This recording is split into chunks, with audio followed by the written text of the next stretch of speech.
Kita akan bahas sedikit saja lagi. Kalau misalnya ada keperluan silahkan menunaikan keperluannya. Karena ini tidak akan habis secara tuntas. Saya akan membaca secara cuplikan-cuplikannya saja. Ziaratul Rasul. Setelah selesai dalam majelis ini, kemana saja Rasulullah SAW? Apa saja aktivitasnya? Pertama sekali beliau melakukan ziarah kepada rumah anak perempuannya, yaitu Fatimah, melihat cucunya.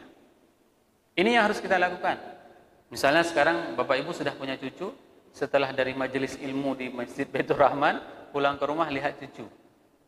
Pas momennya sambil antar sekolah. Ya. Kan tugas kakek sekarang apa? Setelah menjaga anak, maka mengantar sekolah cucu. Ya. Maka niatkan sebagaimana yang dilakukan oleh Rasul. Majelis ilmu Rasul setelah siap kajian Rasul, maka Rasul pergi ke rumah Fatimah. Ngapain? Mengungkapkan rasa cintanya kepada Hasan dan Husain. Selanjutnya, kalau setelah dari kegiatan majelis ilmu ini, maka kalau ada yang undang, maka Rasul memenuhi undangan. Di antaranya Anas bin Malik mengundang Rasulullah SAW untuk salat di rumahnya. Hebat. Dan memang Anas ini luar biasa cintanya kepada Rasulullah SAW. Kita hari ini nggak bisa mengundang Rasul seperti Anas. Anas itu mengundang Rasul langsung ke rumahnya untuk salat di rumah Rasulullah. Dan Rasul setelah kegiatan di majelis ini, maka Rasul pergi ke tempat undangan. Di antaranya Anas pernah mengundangnya. Dan berikutnya, undangan yang dipenuhi oleh Rasulullah setelah majelis ilmu itu adalah undangan dari seorang tukang jahit. Ya. Apa yang disuguhkan oleh tukang jahit tersebut? Ini yang perlu kita ikuti. Rasulullah SAW diundang oleh tukang jahit dan disuguhkan makanan, yaitu khubzan min syair, yaitu roti dari gandum, ya. Wa maraqan fihi dubba wa qadid. Apa itu? Labu dan daging yang sudah diasinkan. Ini 3 jenis makanan yang disukai oleh Rasulullah SAW. Rasul sangat-sangat menyukai labu. Saya tidak tahu labu Jepang, apa labu Belanda, labu apa. Yang penting di sini dikatakan labu. Masakan labu itu dimakan oleh Rasul, sehingga Anas mengatakan mulai hari aku tidak pernah lagi meninggalkan makan labu. Coba bayangkan, begitulah mengikuti sunnah yang diajarkan oleh Rasulullah SAW. Kalau misalnya daging yang diasinkan ini adalah, kalau hari ini banyak di tempat kita, misalnya seperti dendeng mungkin ya, ataupun sirbu misalnya. Tapi tidak ada jorowannya, tidak ada lemak-lemaknya, karena Rasul menyukai daging kambing paha bagian atas, kacif. Ya, kacif itu adalah struktur organ tubuh kambing yang sangat disukai oleh Rasulullah. Ya, bukan kepala. Hari ini orang suka makan kepala kambing. Tapi yang suka oleh Rasul pada saat kita membeli kambing di pasar, maka pintalah paha bagian atas. Karena ini adalah bagian yang disukai oleh Rasulullah SAW. Yamshi fil aswaq, ini merupakan pembahasan terakhir kita. Bagaimana Rasul berjalan di pasar? Hal yang paling menarik. Pada saat mereka diajarkan oleh baginda Rasulullah SAW tentang dunia, tentang akhirat, begitu menyentuh, diajarkan semua.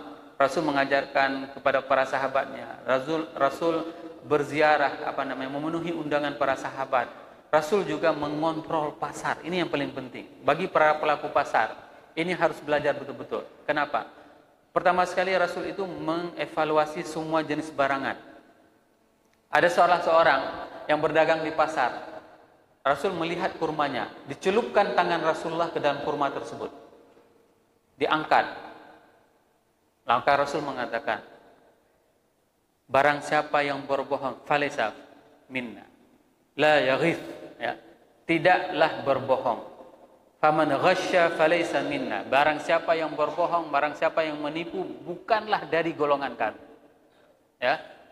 Tidak boleh berbohong. Berapa banyak hari ini praktek di pasar? Praktek di pasar itu orang menumpuk misalnya barang yang bagus-bagus semuanya di dalam, di atas, di bawah semuanya yang buruk. Tapi waktu ditimbang, waktu kita beli, yang dipilih yang lain. bukan yang ditampilkan. Ini Rasul melakukannya. Rasul masuk ke pasar dan melakukan introspeksi, sidak terhadap pasar. Nah, pada saat Rasul berjalan di pasar, itu diungkapkan di dalam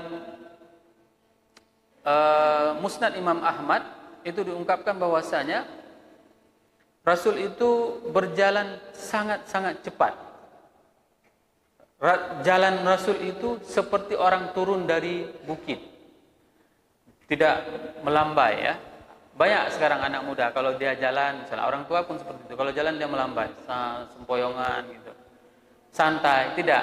Maka kita sangat sering melihat kalau di Mesir, di Arab, kalau orang itu jalannya cepat, ketinggalan kita kalau jalan sama mereka. Kenapa? Karena mereka mengikuti bagaimana jalannya Rasulullah SAW. Seperti dihentak seperti itu, jalannya cepat. Oke? Wa kana yatabassama likulli man yalqah. Dan Rasul itu selalu bersenyum setiap ketemu sama siapapun. Saya mohon maaf yang sebesar-besarnya kalau saya terkadang luput dari senyum pada saat Bapak Ibu, misalnya Bapak-bapak melihat saya. Ya, mohon maaf, ini adalah kelemahan dari saya. Kenapa? Rasul siapapun yang diketemu dia sendiri tersenyum. Begitulah hebatnya Rasulullah SAW. Kita baru jadi ustaz, ya, udah sombong, ya, udah nggak mau senyum lagi. Ngeliat orang biasa aja. Rasul, ini Rasul nih, selalu tersenyum pada saat melihat orang, bertemu dengan orang. Berikutnya keadaan beliau di pasar.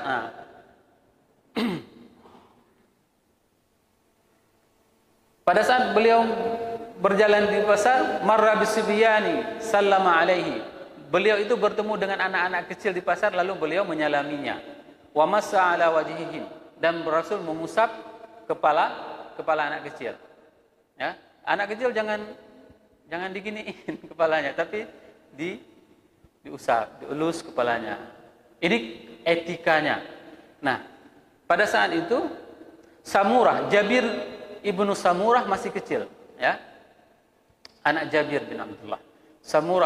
Jabir bin Samurah ini masih kecil posisinya. Kharaja Nabi sallallahu alaihi wasallam, kharajtu ma'ahu fastaqbalahu wildan. Rasul keluar dari masjid, ya, dan ketemunya di pasar. Pada saat itu ketemu sama anak-anak. Faja'ala yumasu khaddi. Maka Rasul pada saat itu menyentuh pipi. Rasul menyentuh pipi anak-anak, menggosok pipi anak kecil. Ahaduhum wahidan, satu persatu. Bayangkan kalau misalnya ada anak-anak itu semuanya dielus sama Rasul, semuanya sama Rasul. Wa amma ana famasaha khaddi. Dan begitu juga dengan saya, saat digosok, saat dibelai pipi saya, fawajadtu ladaihi burdan warihan. Maka aku menemukan tangan Rasul itu ternyata sangat dingin. Pada saat disentuh oleh Rasul, maka aku rasakan sangat dingin tangannya. Warihan ka'annama akhrajaha min ju'natil atar. Dan aku merasakan aroma wangi yang sangat luar biasa, seakan-akan itu keluar dari dompet orang jualan minyak wangi. Begitulah aroma wanginya, harumnya tangan Rasulullah SAW. Semoga kita semua yang berada di majelis ini bisa merasakan harumnya tangan Rasulullah SAW, dan juga kita diusap seperti itu. Ini adalah sebuah impian kepada kita semuanya, Bapak Ibu jemaah yang dirahmati Allah. Begitu juga dalam suatu hari pada saat Rasul ingin melintas ke pasarnya, Rasul melihat ada beberapa wanita yang duduk di dalam masjid. Maka pada saat itu Rasul melambaikan tangannya, memberikan salam kepada perempuan yang ada di masjid. Nah, di dalam pasar Rasul juga menemukan ada orang yang sembelih kambing, dia menguliti kambing, tapi dia tidak benar mengulitinya. Maka pada saat itu Rasul mengatakan, bukan seperti itu mengulitinya. Cara mengulitinya seperti ini. Rasul mengambil tangannya, memasukkan ke dalam antara kulit dengan dagingnya, lalu dimasukkan tangannya sampai ke ketiak kambing. Coba bayangkan, di mana ada ajaran agama yang sedetil ini, petunjuk hidup. Sampai cara menguliti kambing itu diajarkan oleh Rasulullah SAW. Ini merupakan pelajaran penting kepada kita semuanya, Bapak Ibu jemaah yang dirahmati Allah. Agar apa? Agar kita bisa memaksimalkan sisa hidup umur kita. Pada saat kita mengetahui sunnah-sunnah yang diajarkan oleh baginda Rasulullah SAW, maka jadikanlah ini sebagai patron kehidupan kita. Beliau ini adalah manusia yang paling agung di atas jagat raya. Tugasnya itu bukan di Mekah saja, bukan Arab tugasnya, tugasnya seluruh dunia. Dan dunia ini bersinar karena baginda Rasulullah SAW. Coba bayangkan, tugasnya itu sangat luar biasa, dan apa yang diperintahkan oleh Rasul itu sangat gampang, sangat mudah, tidak memberatkan. Buktinya apa? Disuruh tidur cepat, ya kan? Kita disuruh tidur cepat sama Rasul, tidak mau juga.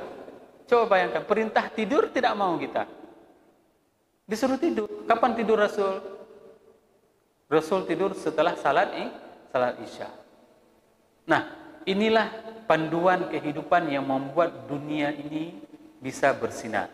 Semoga apa yang saya sampaikan ini bermanfaat kepada diri saya dan kepada jamaah semuanya. InsyaAllah kita akan sambung halqah ke depan dan kita akan habiskan mulai dengan qailulah dan beberapa ziarah Rasul, qailulah, zuhur, asar, dan malamnya Rasulullah SAW di pertemuan di 10 akhir Ramadan. Subhanakallahumma wa bihamdika asyhadu an la ilaha illa anta astaghfiruka wa atubu ilaik. Wassalamualaikum warahmatullahi wabarakatuh.